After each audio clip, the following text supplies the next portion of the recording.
Hi guys, we're back. We're here to talk about Married at First Sight. Season 18, episode number 4. So, I want to thank everyone who is liking and subscribing to my channel. I appreciate you guys.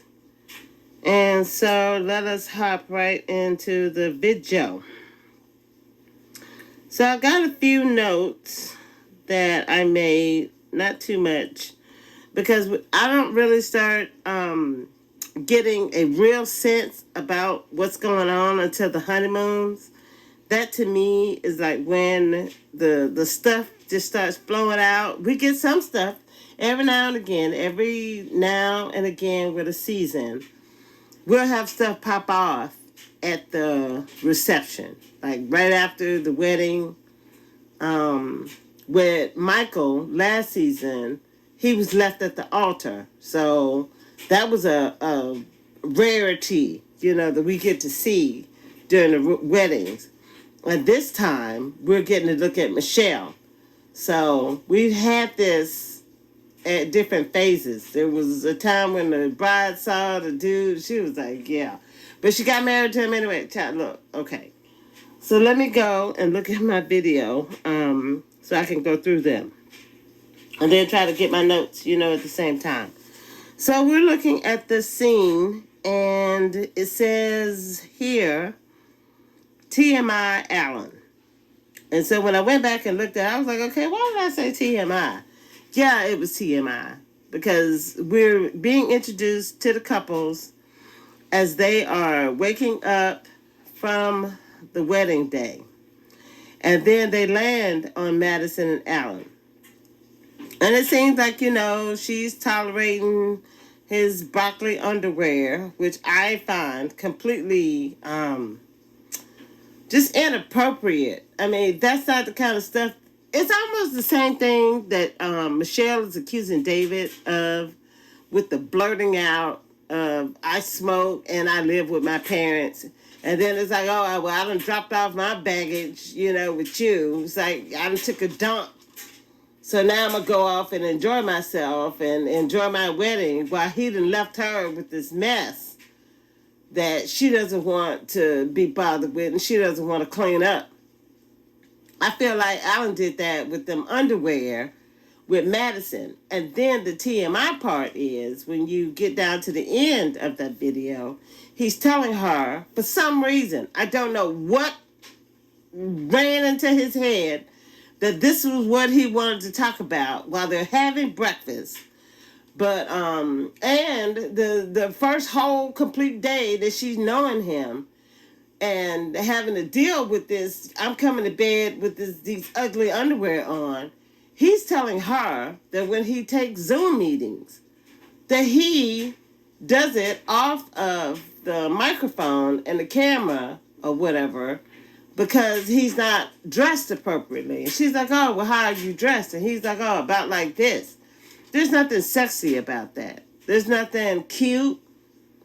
There's nothing endearing about him looking the way that he looks when he's out here, making his money. Just go out and make the money. It's like the sausage. Everybody needs to know how the sausage is made, Alan. And this is really funny because they were talking about sausages, So now let's go with the analogy, of sausage making. And everybody doesn't need to know how the sausage is made. Because once you actually understand that whole process, you may not actually want to eat sausage anymore. And that's a concept that just doesn't float inside of his head. You don't have to tell her this kind of information, right now. I was just very annoyed. Even, when I saw it, for the first time, not having to go back and look at it. So then, next scene, did I say something else about it? I got TMI, no camera because in underwear. Oh, okay. So I said that he had a good conversation about mental health, though. So I actually thought that was a healthy conversation. And I have here, he doesn't like the Zoom meetings because he doesn't want to get dressed. And I said, by yourself, Alan, not with a person. You can't continue to do the same behavior alone that you do with someone that you're living with. And I don't understand. This is the kind of mindset that you're going to have to bring with you when you get married or when you decide to get into a relationship. I'm not interested in being in a relationship because I really enjoy living on my own, doing what I want to do, leaving when I want to leave, coming back when I want to come. I enjoy my single lifestyle. So this would not be, for me. Okay, what else do I have for them? Is that it? Okay, cool. And so we're now looking at Carla and Juan. And they're having breakfast. And Carla is talking to Juan. I think they're talking about juices. And so they both enjoy juicing. But he likes to do it naturally with the vegetables. And she likes to do it just going to get the juice. I actually see it both ways. I understand his point, but on a time-saving measure, I see it from her point as well. It's nice in theory to think that you would juice, but if you're not in that level of mode and seriousness of juicing, then it's not something that's gonna be interesting, to you. And so she's more interested buying the juice and moving on, that way. And if she can afford to do that, single, okay, cool. Married, she may have to compromise. And that's something that Juan could encourage her to do. This is the other thing that really frustrates me about people who come into this. You know that you're coming into this blind. So, and I'm going to pause this for a second because my cat is yowling and I don't want him to interfere with the video. So, hold on. All right. And the other thing that I actually agree with her on is that money is energy. And money is also a tool. It's not something that capitalism has foisted up on us. So I see Juan as a capitalist, someone who has adopted a colonial way of thinking about money. And I see Carla as the opposite. I don't see her as anti-capitalist, but I do see her as being able to see money in a healthy way. I actually think that her attitude about money is healthier than Juan's. I was listening to these guys, who is it? Two random guys, podcast or something like that. And one of them is an HR representative. And that joker is a capitalist to his core. And like he understands where Michelle is coming from. I understand where Michelle is coming from too. But my thing is, we're married at first sight. We're not dating at first sight. Okay, so if we were dating at first sight, then yeah, David wouldn't have a chance, with somebody like Michelle. And Carla wouldn't have a chance with somebody like Juan. But this is not dating at first sight. Okay? So this is the thing that people don't want to let go of when they decide to come on this show, which is retarded to me because this process is supposed to be so extensive. The application is supposed to be like a long thing to go through. Then you've got to meet with all the experts. Then they've, got to go through your finances. They've got to go through, your house. They've got to do all of this, going through and sifting. But then we can't sift our way to understand that the person that they pick for you, you're going to have to move through your dating mess. Because if you were astute enough, intelligent enough, whatever enough, then you would have been able to go and pick this person for yourself. You wouldn't have had to go through this arduous process in order to be able to be in front of our faces, at this point. If you had the skill set to be able to figure all this out for yourself. So coming into this, holding on to things that are not going to serve the process is only going to hurt you. And this is where I see Juan headed. If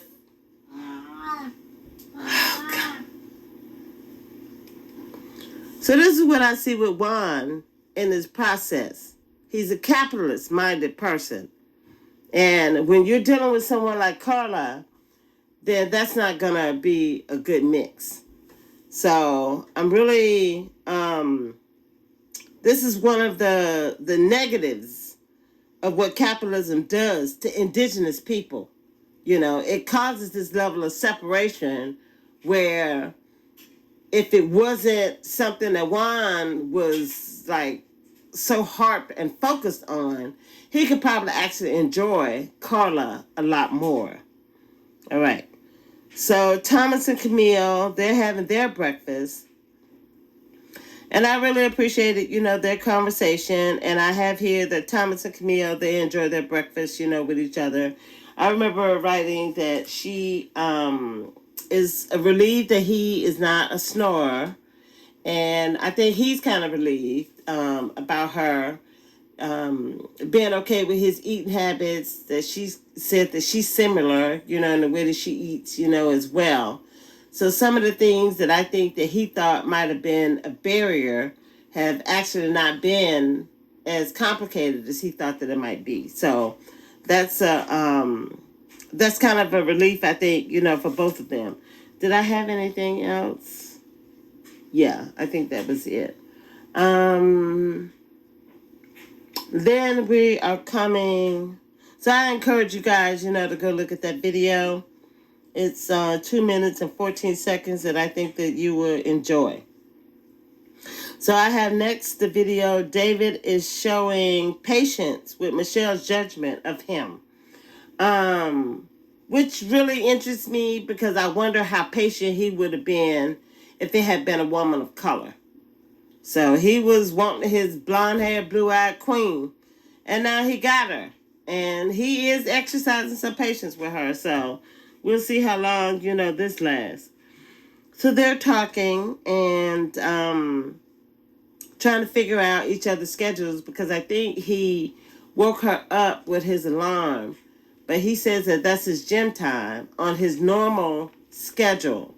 So now that he's on vacation, he's going to have to adjust the alarm so that she can get some sleep, but then he can still get up at an okay time and go, to the gym. Or just do without the alarm, wake up, and just get up and go to the gym.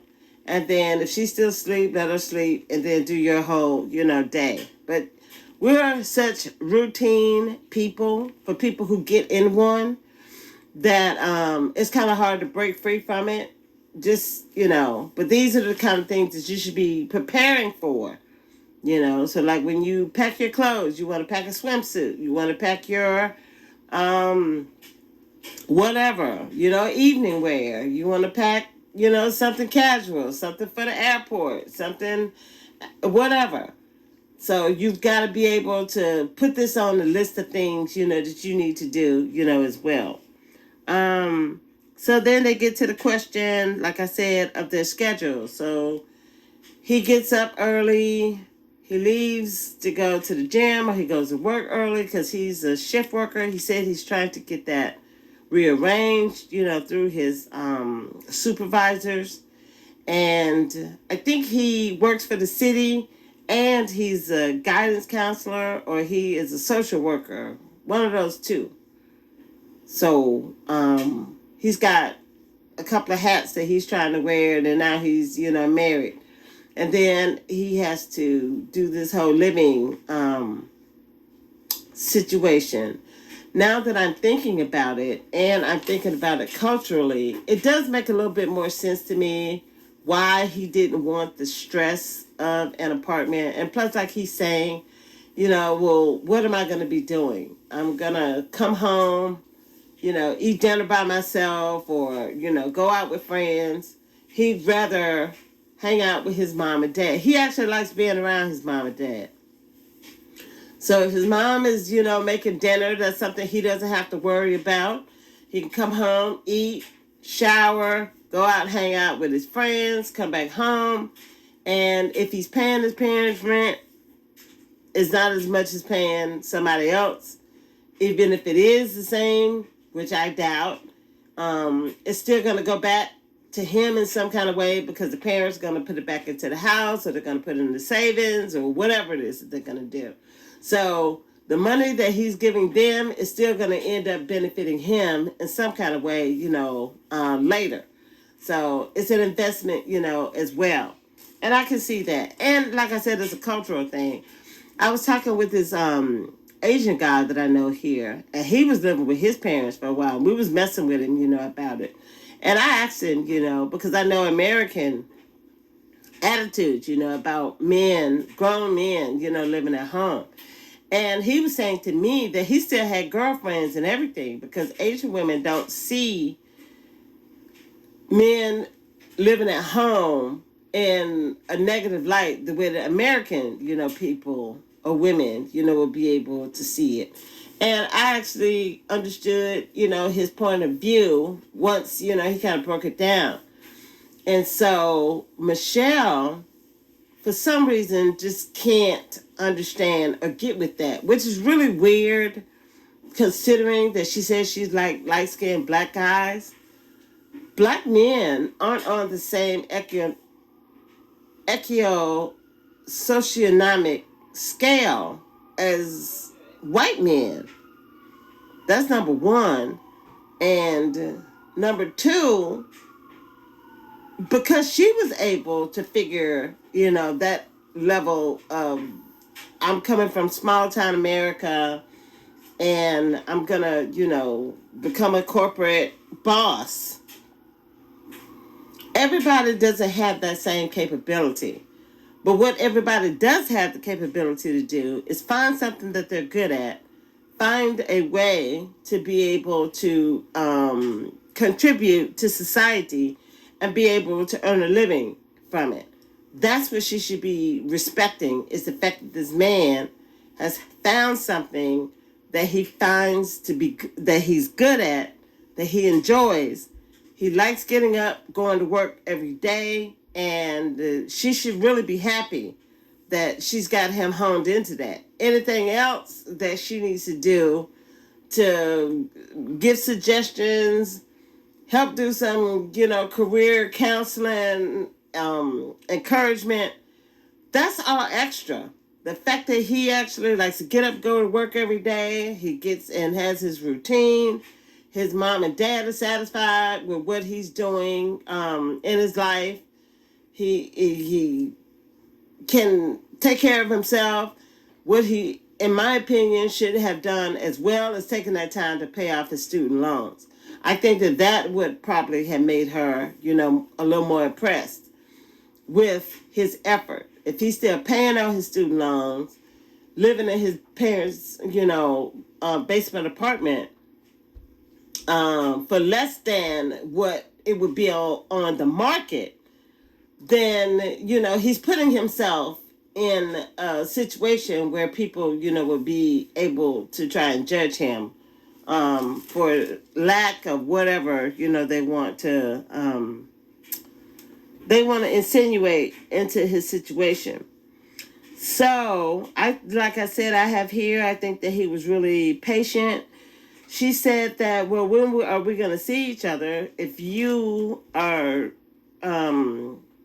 getting up so early, and then when you come home, then I'm still at work and blah, blah, blah. And so he said that for the time being, that, yeah, they would have to see each other as much as they could in the morning, and I guess whenever they could in the evening. And then during the day, they just have to kind of keep touch, on the telephone. So he said that in the outtakes, he said that he thought that she was being completely honest, which is something that he really appreciates and asks for. And she is honest, and she's brutally so. She's being brutally honest. And I think that is something that's unnecessary, because you can still be honest without having to be so flagrant about it. I don't appreciate the way that she's being honest. I think that she could be softer in her communication, towards him. And the fact that she keeps bringing the same thing up. She's not even talking about his smoking as much as she's talking about his living situation. I think I probably would have a little more grace for her if she was actually being more even-handed about the issues. So she started out at the wedding talking about the smoking and the living situation, but now it's just kind of filtered down to this point that she doesn't want to let go, And so where are we now?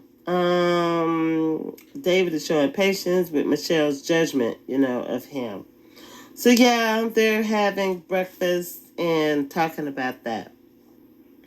So we're looking at MM and Akiche. I hope I'm saying his name right. I thought this was a okay conversation. I think they're both trying to bring their selves, to the situation. I enjoyed their banter, and I don't think I had anything unduly. Oh yeah, I actually did. He's tripping because she wanted to sleep in. This woman runs her own business, Ikiche. If she wants to take a vacation and sleep in, then you're just going to have to be okay with that. You can't. I remember there was another season where this woman was judging this man because he was drinking on the honeymoon. Okay, he can drink on the honeymoon. It's his honeymoon. And if he wants to relax and drink every day on his honeymoon, guess what? He can do that. And she was judging him on that. It was just so stupid, and she just ruined the whole honeymoon with her irrational judgment of him. It was really stupid. I can't remember what season it was, but yeah, I remember that. And so now he's jumping up and down because she didn't want to get up when he got up. And he don't even like talking. He said he don't drink coffee. She doesn't drink coffee. But he has to wake up while he's in the gym. And then he don't like people talking to him.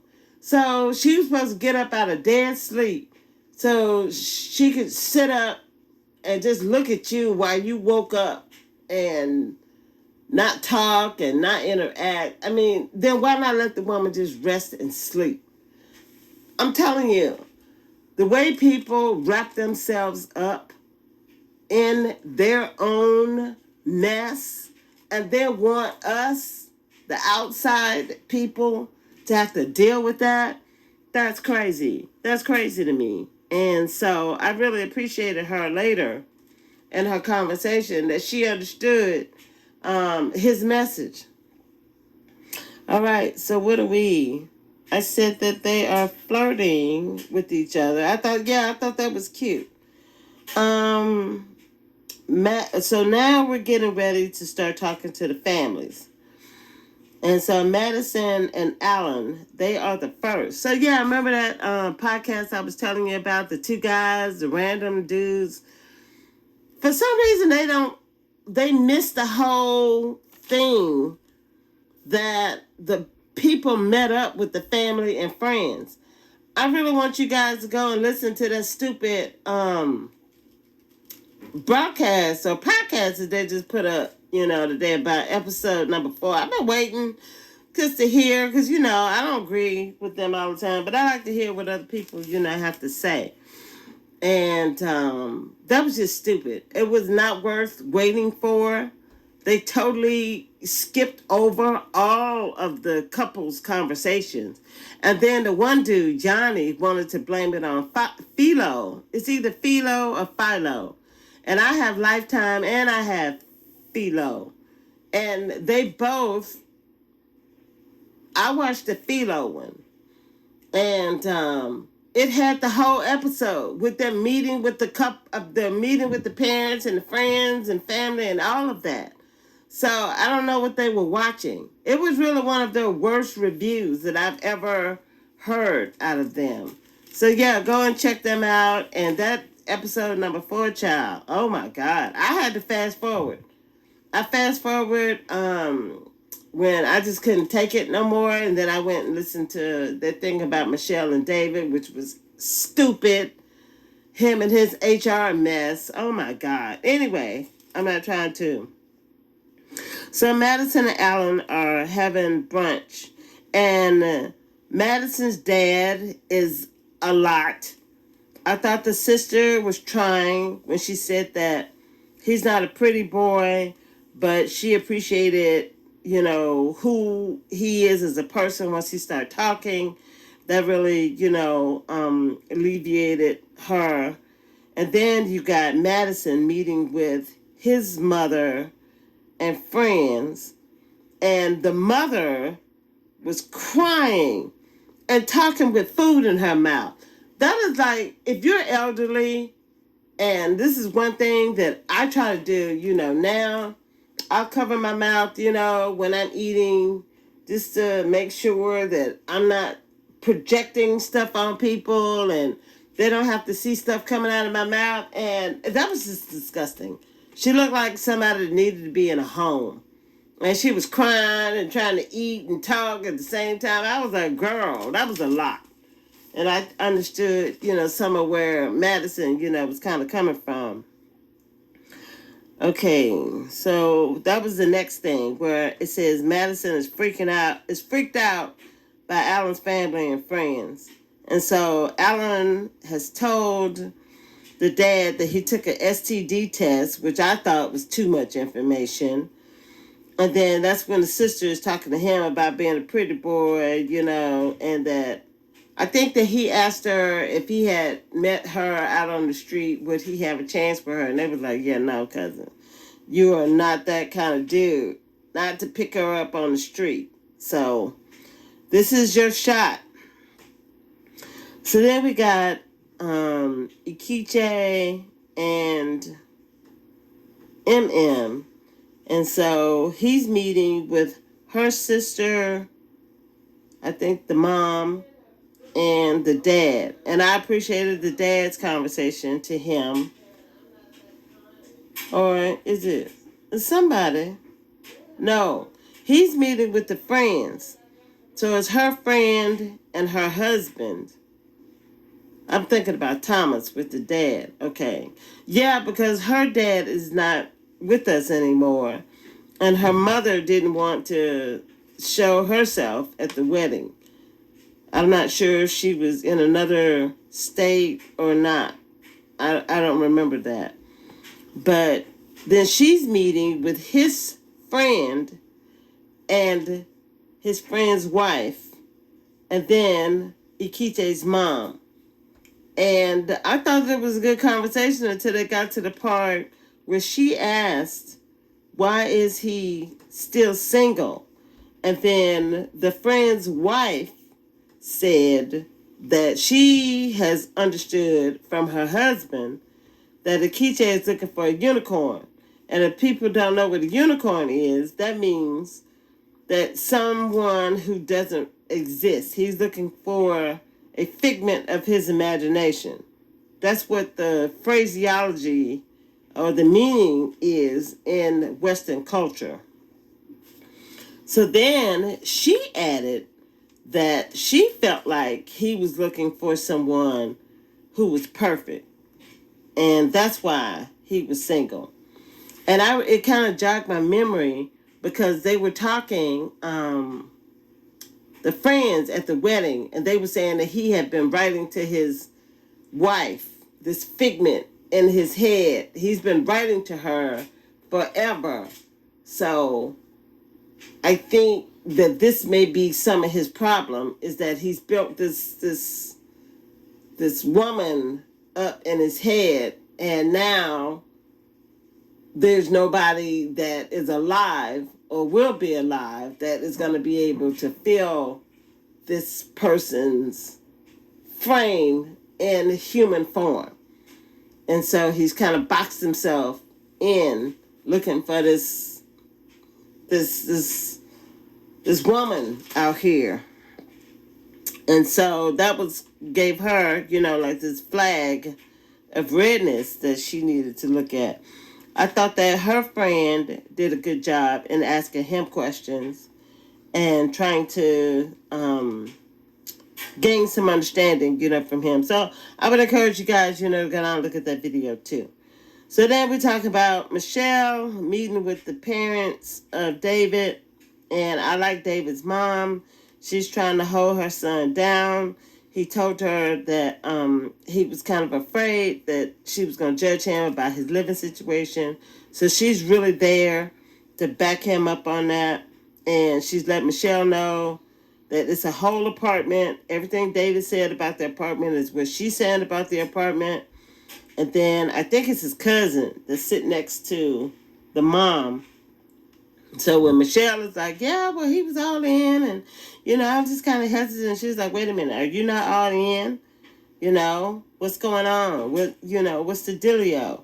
And so the dad is trying to placate and is like, well, as long as you're trying, you got good intentions, and, that's all we can ask for. No, you can ask for more than that, Dad. I mean, I know you're trying to be the person to smooth over the situation, but that is not going to, help anything. I have here, yeah. So then we're looking at Michelle's family, and I have in the next video that Michelle's family schools David. I thought they were rude. I thought that they were, I just really didn't appreciate their energy. They reminded me of Michelle and why she could be, the way that she is. I still don't understand why she likes black people. Because she doesn't seem, I don't know what kind of black men she been messing around with. I now that I'm thinking about it, since I asked that question, I'm wondering, are they colonized? Because we have a colonized way of being in this country. We're so accustomed to fitting ourselves around whiteness and around Western values that when we have our own stuff, like people who live at home. I actually grew up in my grandparents' house. I mean, they moved me in there when I was 3. And I stayed in that house from the time that I was 3 until I was about 10 or 11 years old. So that's a long time to stay in your grandparents' house. And that was back in the 70s. So this is a cultural thing that black people have been socialized into. Like I saw this girl. Okay, give me a minute, guys. Okay, going back here. Was saying that back in the day, this wasn't the way that we normally operated, but we've been westernized and I say colonized into kicking our kids out of the house when they're 18, when especially in today's times that may not be feasible, for a lot of people, especially if they have made decisions late in life that have put them in a situation that now they can't really afford to go out, on their own, especially if they got student loans and other things, that they have other obligations, car notes and, stuff like that. That stuff costs today. The interest rate and everything is different than it was, when I was in my 20s. So, and when his parents, were in their 20s. So things are different. And Michelle, I appreciate that she figured out how to do this, on her own. I think she said she did some bartending jobs and things like that. But everybody doesn't fall into the same way of thinking and how to be able to do that level of hustle. So I didn't appreciate this one woman. If you look at the video, you got the sister on one end, and then you got this lady in the blue coat. I didn't like her. What did I have? What did she say? She said, you need to pump the brakes. And I've had people talk to me like that. You need to bring it way down. When they're talking about my personality, and it's a cultural thing. So because you're Asian or because you're white, don't bring your bullshit over to me. I mean, I'm black. I'm a black woman. This dude is black and Puerto Rican. So we have our own way of communicating. And I accept now, it took me a long time to be able to get here, but I'm just not everybody's cup of tea. And that was the other thing that I appreciate that Akiche, as he said, I'm not everybody's cup of tea, but I'm somebody's Crown Royal and Coke. And I can get with that, that's a cultural reference. Crown Royal, famous in the black community. Hennessy, famous in the black community. So that's something that I actually, could really identify with. And I think that she's missing a lot of his cultural cues that even her bridesmaids was trying to tell her. If you go back and you listen to them in the bathroom, they were telling her that this is a really, really close family. So what you're saying is not foreign to what he's saying. They have a close relationship. This is a cultural thing that you're looking at, and you're bringing Western eyes to something that doesn't have a Western definition. That's why she's like, when she's talking to him, and I'm skipping ahead, she's like, yeah, well, your decision to live with your parents at 36 is something that I wouldn't have done. I wouldn't have made that decision. See, because, and like he told her, because I don't see them the same way that you think I'm supposed to see them, or that you see our relationship. Our relationship is a completely different relationship from what you may understand. She didn't even have a dad. She didn't grow up with a dad in the household. So they grew up with two totally different experiences, and she's trying to take this and turn it into something that it doesn't need to be. And I'm really over her. I'm really over Michelle.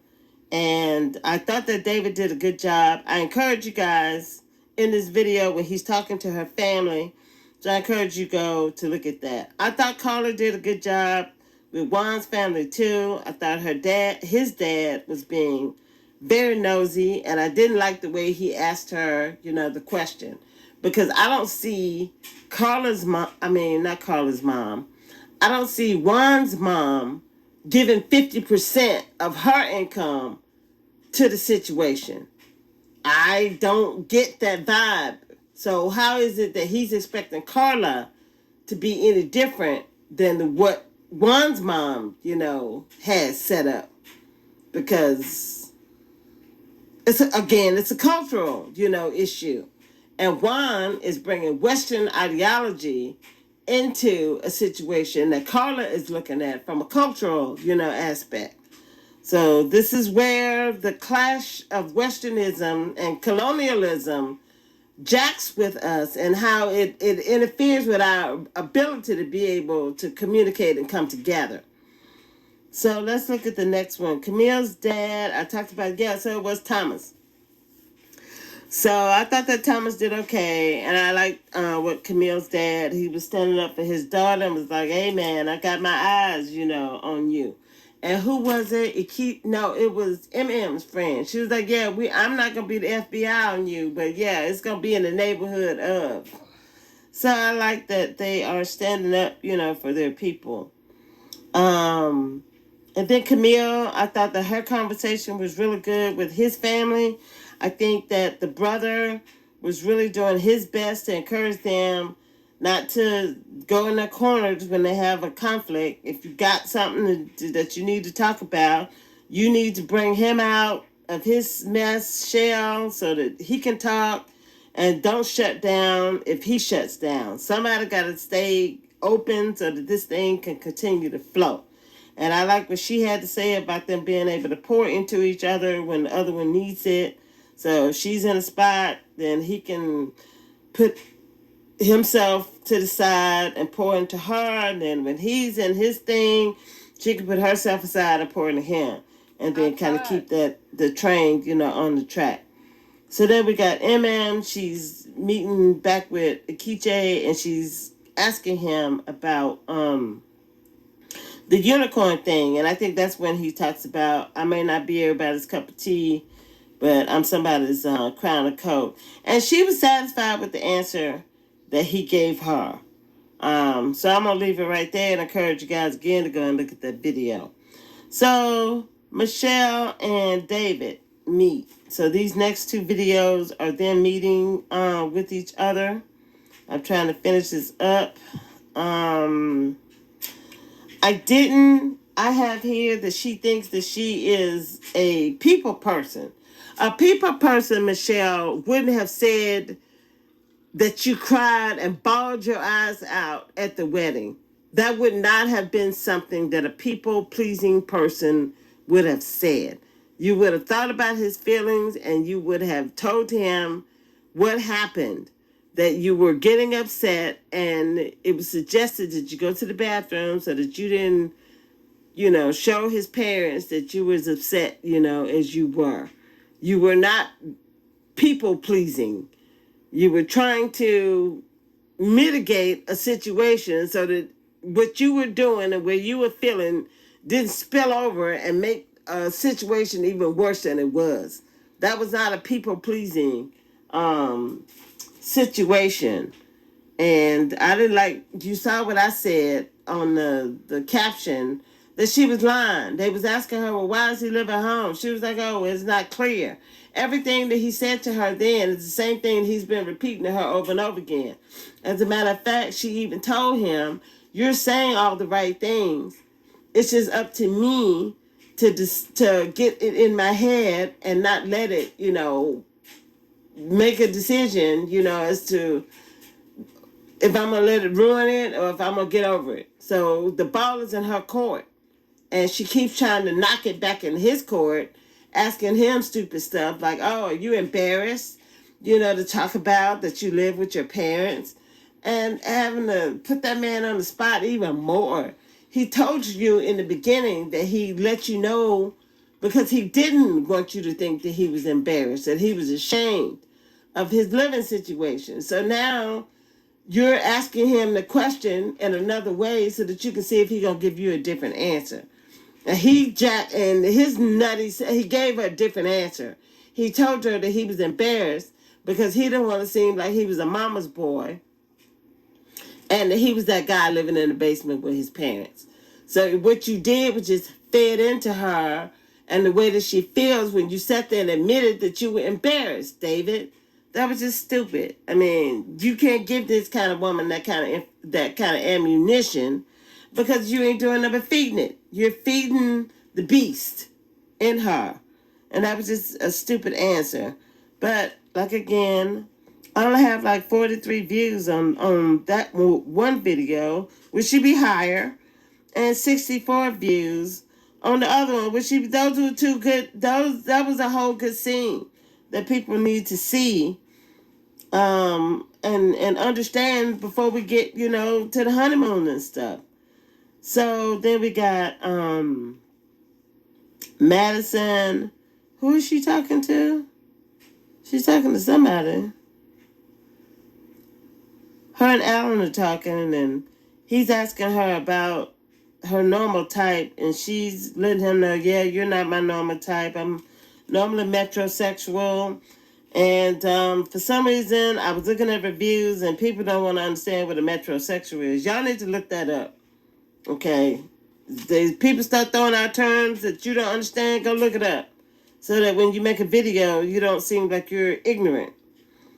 And then we've got the video where they're all finding out that they're going to Mexico. So now we're getting on the bus, and Michelle is still tripping. Oh, they all hugged up. They all act like they're enjoying each other. Oh, I don't understand. How are they able to do this? Oh, who does that? Other people who can get over the fact that they actually got married at first sight, Michelle. Everybody doesn't have to think the same way that you do. I'm cool with other people being in flip-flops. Make sure your stuff is manicured and you ain't got crusty feet and stuff, And I'm cool with somebody, wearing flip-flops. as you should be, too, especially getting in strange showers and stuff. Everybody doesn't want to get into somebody else's tub that's not theirs. And so guess what they wear, Michelle? Shower shoes. My goodness. Or also known as flip-flops. So everybody's meeting each other on the bus. And I remember on the after party, they said that they could see the tension in Michelle. It was very clear and evident that she was uncomfortable. So we're going wheels up and we're all flying to Cancun. Everybody's getting their drink on. They're doing the videos on the plane. And then we are getting off the bus, going into the resort, and Madison makes one of the dumbest toasts. I don't know. She thinks that is cute. I just would have went along with it just to go along with it, but I wouldn't have been like, in my mind, girl, no. So then the couples get together and they share their experiences. One thing that came out with Madison is that she was anxious. So a lot of the stuff that she was feeling, apparently she wasn't comfortable talking to her husband about it because he seemed like he was taken aback. But then I like what Juan had to say when he was like, hey, just chill, go through the process. Don't worry about it with other people. Run your race. It's basically what I heard him saying. Who's ahead right now, who you think is ahead right now could be last by the time we finish. So don't get hung up on who's where, and if you're not where they are, or you ain't where I am, we're all in different spots. So just take it for where it is and just run your race. I like that. I did not like him waking up with the music and jumping up and down in the bed. I'm glad that Carla can absorb all of that. He needs to be glad that Carla can absorb all of that because, child, that wouldn't have went over well with me at all.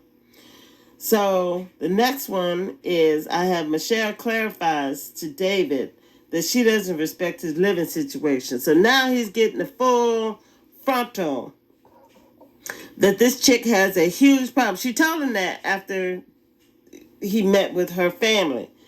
But now she's giving it to him again and letting him know that she doesn't like a mama's boy and that she's getting a vibe from him that he doesn't know how to take care of himself. And he's like, hey, man, look, I live with somebody. I know how to cook and clean. I got a separate apartment. I don't run into my parents. And she was like, okay, well, we're going to talk about this again. And he was really gracious and said, hey, if you need to talk about it again, then I'm going to be here to answer your questions. And I mean, that still isn't good enough, for Michelle.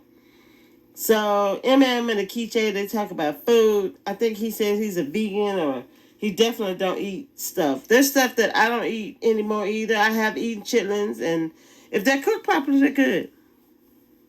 I've eaten, what else? Gizzards. I've eaten chicken gizzards, before too. If they're cooked properly, they're good. I don't like liver. My mother used to cook and it used to smell delicious and I still couldn't eat it. I can't eat kidneys. So there are things that she was saying that she enjoys eating that I don't enjoy eating and that he doesn't enjoy eating. So they have different appetites. And then, so now we're getting to the end, and Alan kind of brings up to Madison that he didn't know that she was feeling as anxious and stuff as she was or is. And she had to kind of break that down for him. And then he's still kind of trying to figure out how does she feel about him as far as being attracted to him, because he kind of, I guess there's some distance between them now than it was on their wedding day. So he wants to make sure to get back to that vibe of where they were. And Madison is telling him that she's in a space. So he's going to have to give her a minute, to kind of get there. But she's, still in, for this ride that they own. And so we'll see what happens, and then we at the next episode. So I encourage you guys again to go back and look at, all of that. Really annoyed by Michelle, really annoyed by her stupid family, her ugly family. I think all of them ugly. And her neck, Michelle's neck, she's got a thick neck. She reminds me of like a woman wrestler or something. She's not as, I mean, she's not where she thinks she is in her mind. And this is what judgment does. Because in your mind, you're this. Like, I don't think that Madison is that pretty. I've seen prettier women than Madison. So for her to be sitting up talking about that Alan isn't a pretty boy, you're not as pretty of a girl as you think you are either, Madison. And for that comedian Jasmine chick, she was like, she thinks that Madison is a baddie. See, I think she needs her eyes, checked. And then she was saying that she didn't trust David because every time she saw David talking to Michelle, he had his arms, back behind his head and his, all relaxed and stuff. And she don't trust him, And I'm like, okay, that's so stupid. And this is why I'm doing these commentaries to give you another kind of perspective. Because what if I said that I don't trust comedians, Jasmine? That would make you look pretty stupid because I don't think that you're that funny. She's actually got some funny stuff every now and again, but I don't see how she makes a living being a comedian. So how about that? Since you want to sit up and talk about people. But I will give her this level of credit. She actually talked about, like I said earlier, the colonization thing. And I think that black people, really need to, really kind of study that because you're, again, separating yourselves and causing friction and causing problems using Western B and S to make judgments against people when you need to be looking at things on a cultural level. Everything does not have to be dictated by white supremacy and white people and Western thinking. And when I run into this, it's annoying. And this comes from a person who used to be Westernized. I was in the military for 8 years. There's absolutely nowhere in the world I would recommend anybody, especially a black person, to go and serve in the military because it's colonization. And I didn't see that, before. So this is the kind of stuff I'm trying to encourage us to open our eyes to. Mr. HR, person sucked into colonialism. It's disgusting. It really is. So I'm at 52 minutes. I'm like her too. Jasmine was like, okay, I'm at an hour. I gotta go. So I'm at 52 minutes and I gotta go too. And I'll talk to you guys, on the next episode. Please like, share, and subscribe. Take care. All right. So, that's Married at First Sight, episode number 4. I actually wanted to be able to talk to you guys just a little bit about the election and, some of my thoughts. So, I actually saw this election a lot like 2016. I think that Joe Biden waited too late to get out. He is a liar and he's a bigot.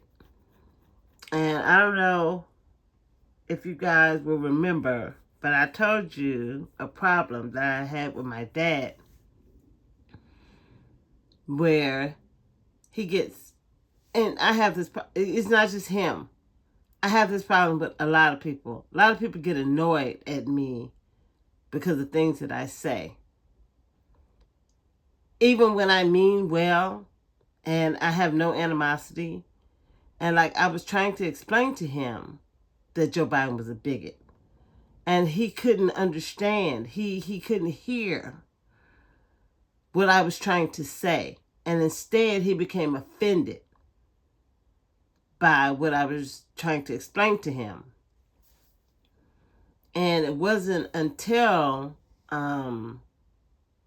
this stuff started happening in Gaza that I think that maybe he started to glean my point. And this is how he can let this happen in Gaza, is because he's a bigot. And you could, and I just told you, I couldn't even get my own Jim Crow living. My dad lived through Jim Crow.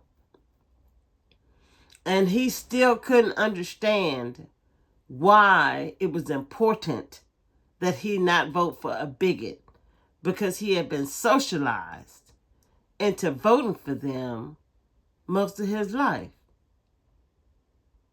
So my wake-up call in it was Ronald Reagan, because when I was my most formative years, Jimmy Carter, I came in under Nixon and then Ford. So those were my kindergarten and all of that. But the president that I understood was president was Jimmy Carter. And so then when Ronald Reagan came in, there was a fear. So I learned how to fear the presidency back when Ronald Reagan was president. So the stuff that is happening with Trump, especially now, I'm kind of where I was when Ronald Reagan was president. And let me explain why I'm telling you that. I saw the possibility of Trump being president in June of last year. Not June, it was in the summer. So it was somewhere between June and I want to say somewhere in June by the 1st of August, or somewhere in August. So from June to August. In that period, I just saw it. I saw people just being worse than they were before COVID. It was disgusting. And June 2023, if I said 2024, I'm sorry. And I just saw it. I was like, wow, I could see something like, I just could see Trump. And I told him, I said, I'm not going to do this again. I lost some time off of my life behind that mess with Trump during his first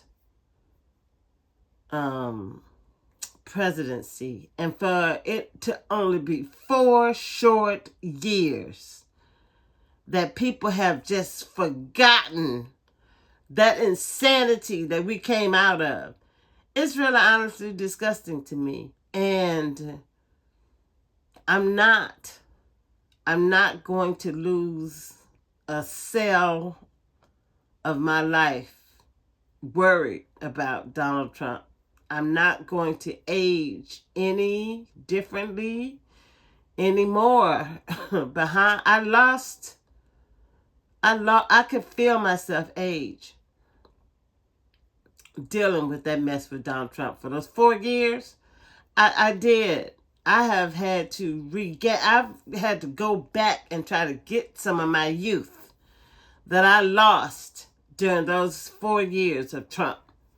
And if people think that I'm going to repeat that process with them, you are sadly mistaken, my friend. It's insane. And the fact that that you actually have black men that would be ignorant enough to go and turn around and vote for a nut like Trump, a nut and a crook. It really shows me the level of degradation and humiliation that they have sunk to just to try to get some respect. And that's something I'm never going to be able to give you. Maybe that's why we've never been able to get along with each other. And now I actually understand it. It was something that was inside of me that I didn't even know.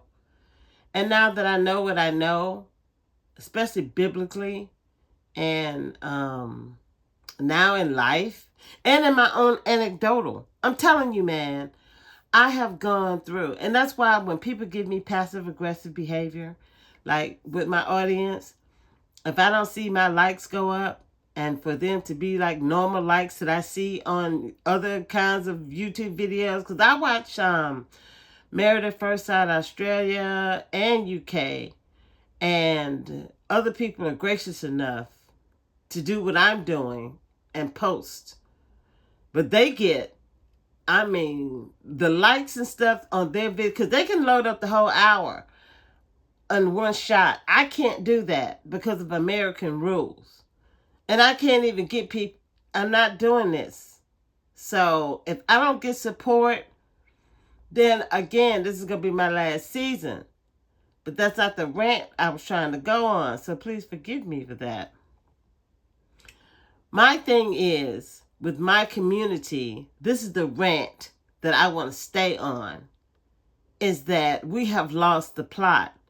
I'm, again, Generation X. So I'm in between generations. And I don't belong even to my own damn generation. Mark Lamont Hill is part of my generation. I think Nico House is younger than me. But there are a couple of people that I look at.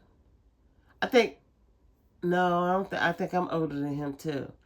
But I know me and Mark Lamont Hill are of the same generation. I'm older than him too. I think he's 78 or 79 or something like that. But he's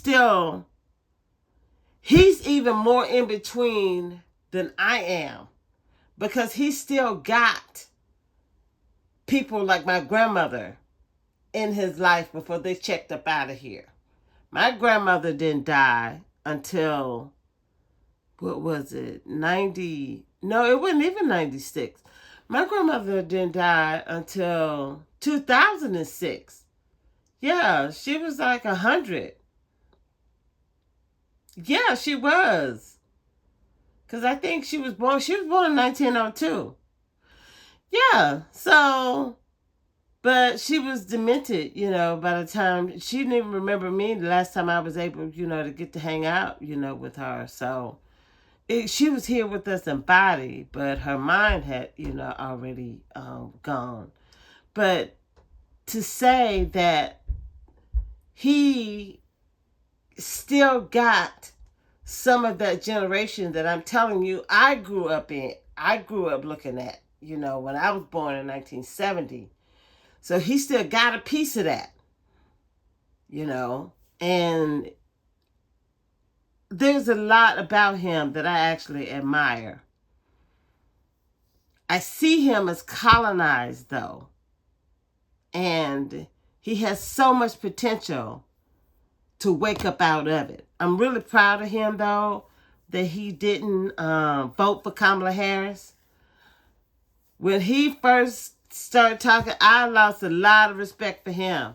I was like, boy, there is nowhere in the world you're going to convince me that you are a Middle East scholar, and then you're going to turn around and see a genocide and then vote for Kamala Harris because of some fraternity and sorority being and pagan. I mean, that's idolatry to the highest of the high. And you're going to do this over something that is rooted in white supremacy, Greek mythology. Greek people are white. Lord, okay, this is not what I wanted to do. But it was really refreshing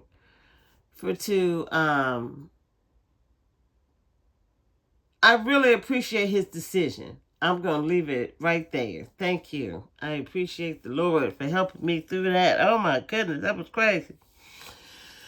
So yeah, it's been a mess. I encourage you guys to look at as much as you can on both perspectives, Even when people make bad decisions, you still kind of want to know what it was. It was like, when you ask anybody anything, you ask your friends about their bad decisions when they tell you what happened at the club. You was like, oh, really? Did you really need to say that to her?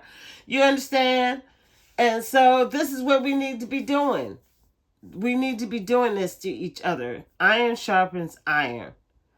So I'm glad that we were able to challenge him, and I again appreciate, his political decision making.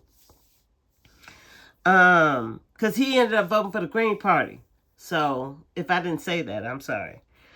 So I've been watching what's going on, and my assessment after January 21st, no, January 20th. He's going to be sworn in on the 20th, supposedly. I don't know what day that is. But, day of the week. I know what day that is because it's the 20th. But I don't know what day of the week it falls on next year. Okay, that's what I meant to say. But I do know that the next day, the celebrations will be at an end, and we will all begin to find out the agenda, whether it's 2025. I'm talking about the right wing agenda. I don't know why people think and believe that this is not true. I think that one thing, when I was studying the Illuminati, and whether you believe in that or not is fine. But one thing I did learn is that they have to tell you what they're going to do before they get ready to do it. And so it's really tragic that people are given the information of what people say that they're going to do.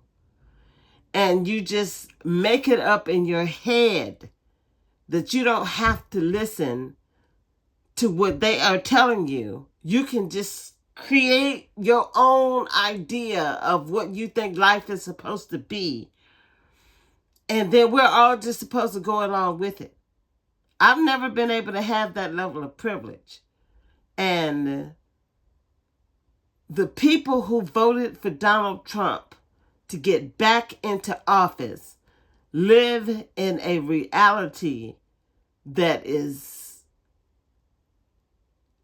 I don't even know what that looks like. I don't even know what kind of Rorschach test these people have to have in order for them to be able to see what I see.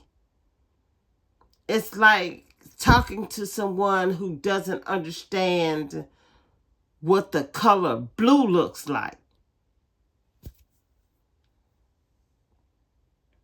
And you're arguing with me about what the color blue looks like, because it doesn't look the same way to you that it does to me.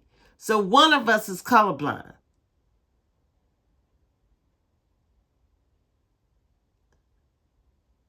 And what it's doing is causing us to become further and further detached.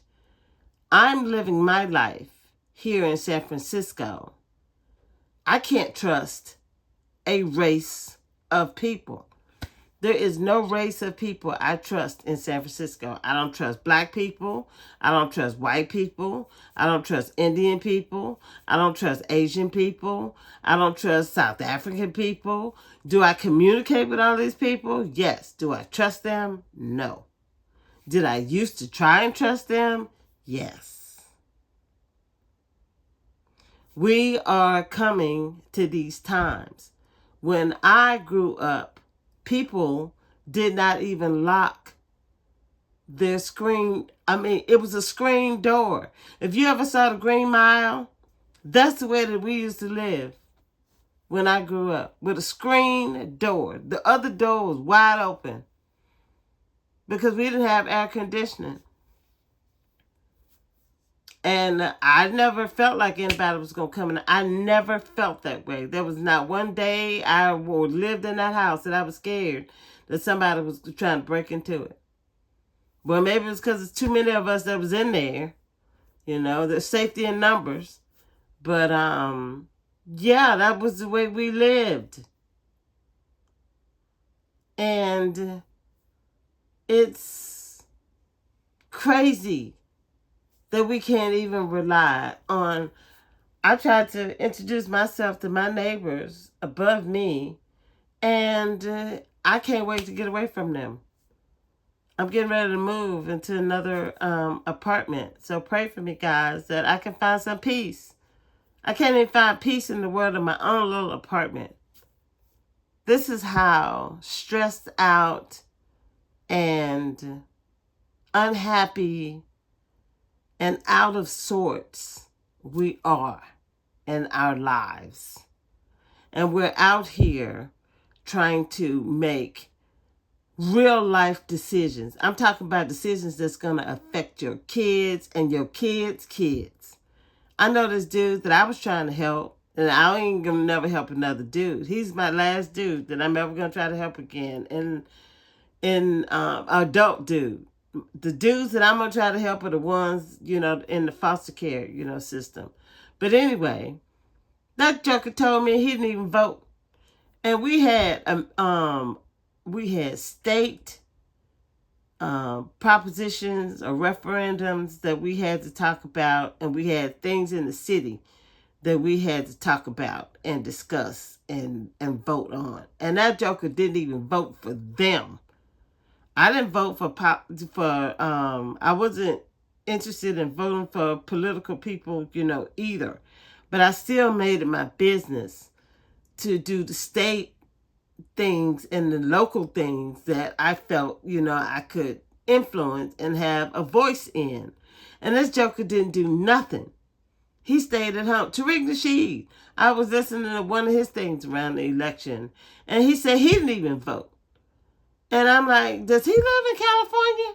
Because if Tariq Nasheed lives in California and that joker is running around telling people that he didn't vote, then I'm waiting on O'Shea Duke Jackson. Somebody tell O'Shea Duke Jackson that Tariq Nasheed didn't vote. And I want to know, all this stuff. What is all this that we're supposed to be doing? He wants to do a march, a FBA march. So all the other foundation of Black Americans that died so that you could have the ability to go and actually vote on stuff. We ain't even talking about politicians. I mean, y'all done boiled all this stuff down so the baby and the bathwater gets thrown out. But now you want me to be serious about Tariq Nasheed and his foundation of Black Americans when he took their sacrifice and wiped his ass with it. O'Shea Duke Jackson, since you want to sit up and make videos about, what is the red pill and some dude that's married to a white woman that got 2 white kids, child, look, be serious. That's not even, I do understand what he's saying, but we have other serious things that are going on, is my point that I'm making for O'Shea Duke Jackson. And I don't hear these kind of things being discussed on his platform. Maybe it's because he's over in Africa. I don't know. Maybe he was a little closer to America than these things actually would be worth, a conversation like the draft. But I digress. What other things about the election that I can share before I get off of here? I just kind of wanted to... Immigration was a big thing over here. So for people that don't understand, especially in the Black community, it's really something to be disrespected by people who really are living off of the benefit that they have been able to get off the back of Black people. It's really been, it's been a trip. I've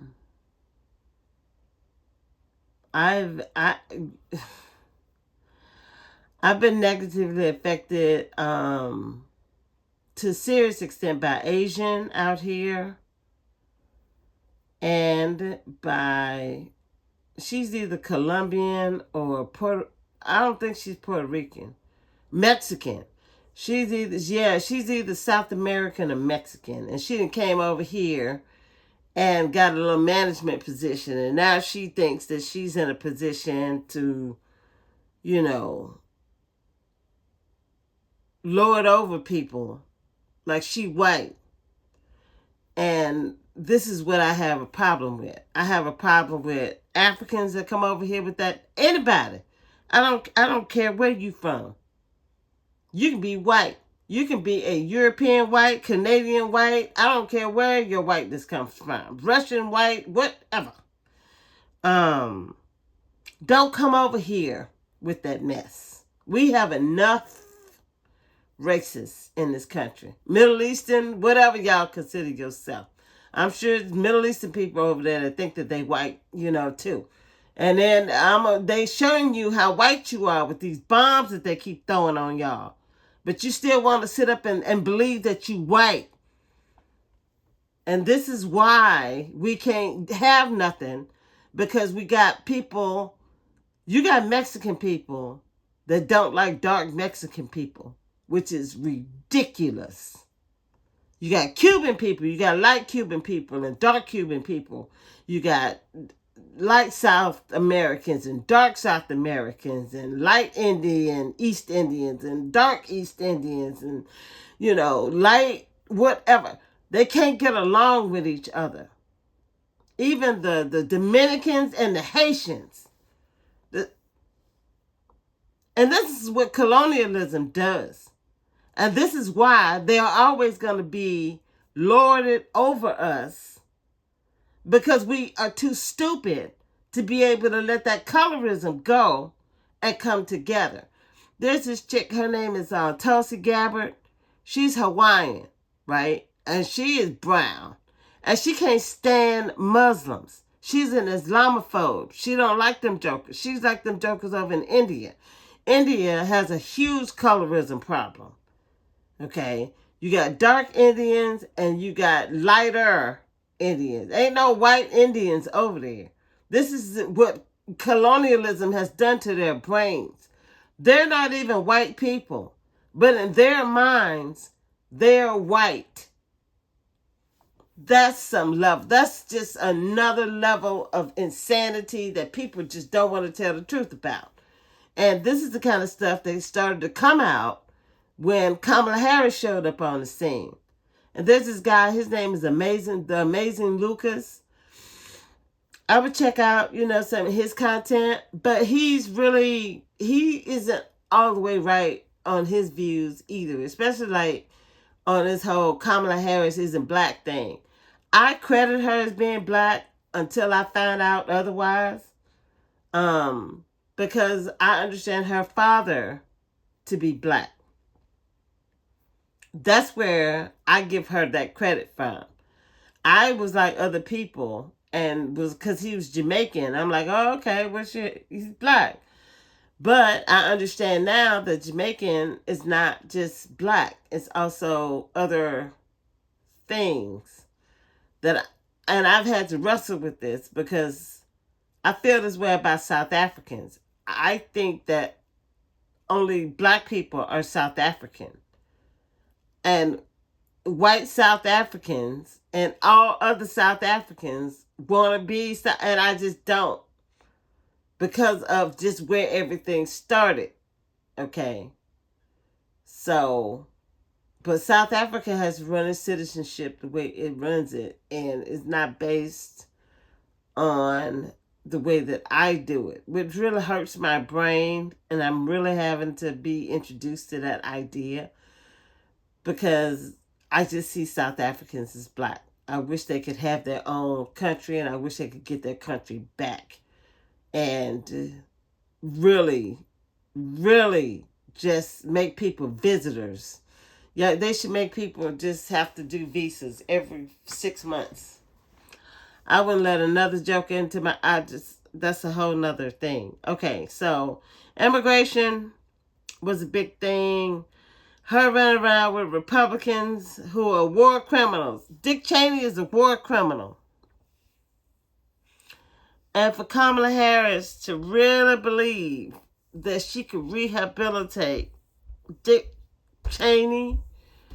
She is not that charismatic. I don't even know what was on their minds that they thought that that was going to be acceptable for her to be running around with war criminals. And the fact that Liz Cheney voted for everything that Donald Trump wanted in his first term. And it wasn't until he lost the presidency that she decided to stand on her own. And I'm using air quotes when I say stand on her own, whatever that means. So, Republicans don't even like her. Her own base, Kamala Harris's own base don't even like Liz Cheney. But, you know, the MSNBC crowd and the CNN crowd, they could be convinced to do anything. They're like, I mean, they are disgusting. I didn't mean to do that either. I don't like either side. I think that both MAGA and Democrats are just as delusional. I think they're equally delusional. And they're going to be fighting about Israel. They're already doing it. I saw this one woman, she was like, well, Kamala Harris said that she was willing to do a ceasefire and said that she was willing to do this. But Kamala Harris wasn't going to pick anybody any more competent or better at Israel-Palestinian relations than what Trump has done. I mean, he's picked a religious nut. Blinken is a Zionist. She was just going to pick another Zionist, just like Blinken. Just like he picked Mike Huckabee, and Mike Huckabee is a Christian Zionist. So, you both, neither one of you has a moral ground to stand on if you sit up and let both of these jokers get away with a genocide. I mean, at this point, it's like the Hatfields and the McCoys, and you can't even tell who's right and who's wrong in this argument anymore because they both have blame in this situation. But they don't want to stop it. So it's devolving. We're in a devolving situation. And I knew that this was going to happen, whichever one of them. So I was telling you guys about my 2016 experience. And then when I finish with this, I'll be done. Yeah, so that was a great night. 2016, nobody knew. Nobody knew that Donald Trump was going to be the next president. So when we went into the watch party that night, we just went into the watch party. I didn't have any, I don't even remember what the polls were saying at that time. As a matter of fact, I remember being just as shocked and surprised as everybody else. I wasn't like panicked like a lot of Democrats were, but I was shocked and surprised. And it was like, wow, this joker is what? Donald Trump, the next president of the United States? It was that. And that was just, a lot changed. The world changed that night. And I was there to watch it. And so when I saw this election happening, it was 2016 all over again for me. And it was the same, but it was different. And it's even worse on a bigger scale because it only took 4 years for people to forget what we went through. That's scary to me. And not to get, too heavy into the Bible, but this is like Revelation 13 level stuff that you be scratching your head. You're like, okay, how is this possible? And I don't ask that about the Holocaust anymore. I don't ask that. How is that possible? I don't ask that about the Handmaid's Tale. I'm still going to do that one. I don't ask that um, after I finished looking at this mess that Israel got going on in Gaza. And now they're doing the same thing in Lebanon. And they're getting ready to try to do it in Iran. So people really don't understand what they're voting for. And it's why elites understand that people can't be trusted to vote. You're proving that they have to take control, because if what just happened actually happened, then that means that people are too ignorant to vote. So if voting is taken away from the people, then you've really kind of done it to yourselves, because you haven't used any critical thinking or strategy when it actually comes to running the country. The country is supposed to be run by the people, and the people are allowing the politicians to run the country. You're allowing the foxes to run the hen house. And you're the hens. What else? Republicans trying to run after Republicans and war criminals. Immigration, the economy. Some people, it was, the economy. But it's really been talked about that. How effective is that going to be if he really goes through with his threats for tariffs? And you know what's horrible about this? Is that even if he doesn't raise tariffs, the market is already acting as if he has raised tariffs. I've seen YouTube videos where people are saying that they're being told, not only do we not have anything to ship you now so that you can buy it at today's price, when we do have something available to ship to you after the new year, we're going to charge you as if a tariff has been placed, because they have to add that into their operating expenses now. So Trump hasn't even gotten into office, and people are already responding as if he has increased the tariffs.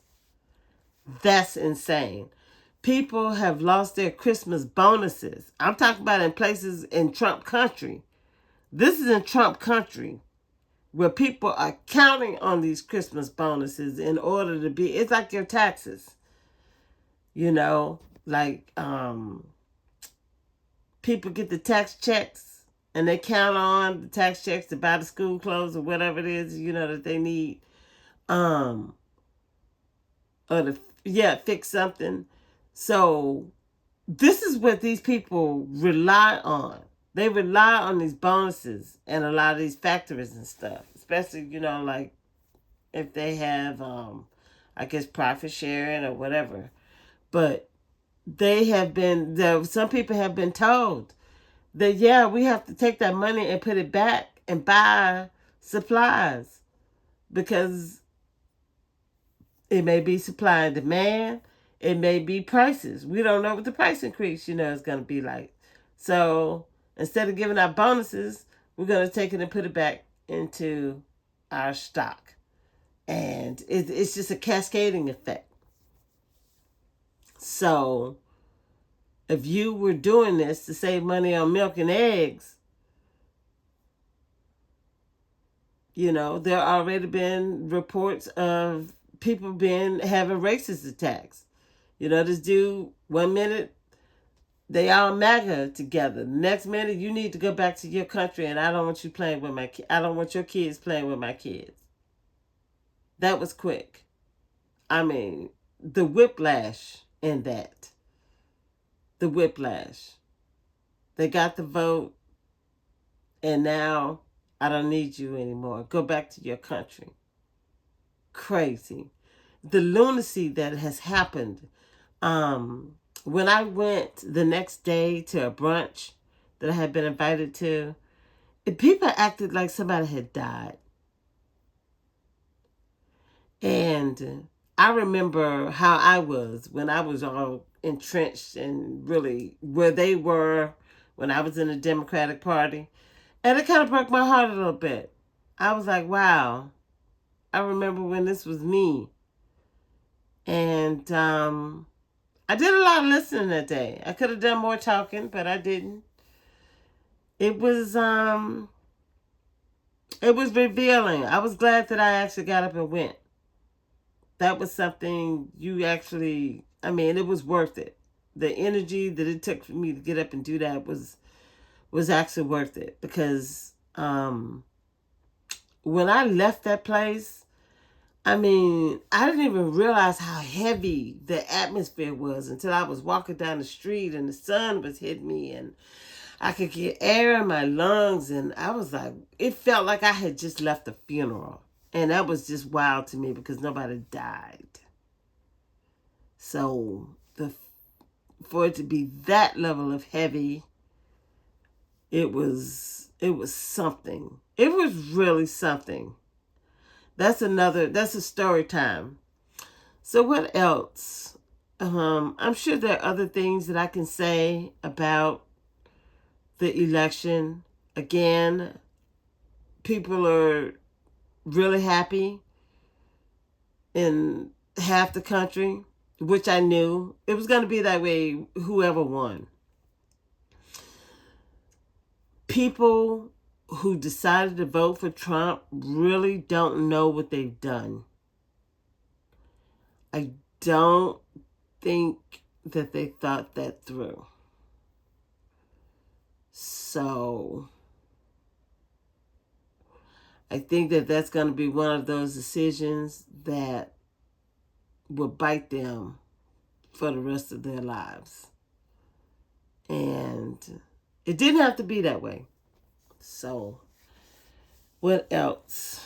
Is there something else? If y'all have questions and you want to ask me about the election, if you're overseas, if I can answer, then I surely will. So yeah, that's kind of where I'm at right now. I think that Kamala Harris was just a horrible pick. They needed a primary process. And something else I add too, now that my mind is telling me, they keep messing with the process. And every time they mess with the process, they put us in this danger.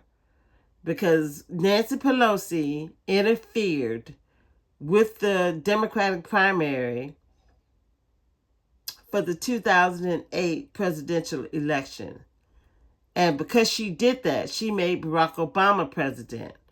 And because Barack Obama became president, that fueled Donald Trump. When if they had just left the process alone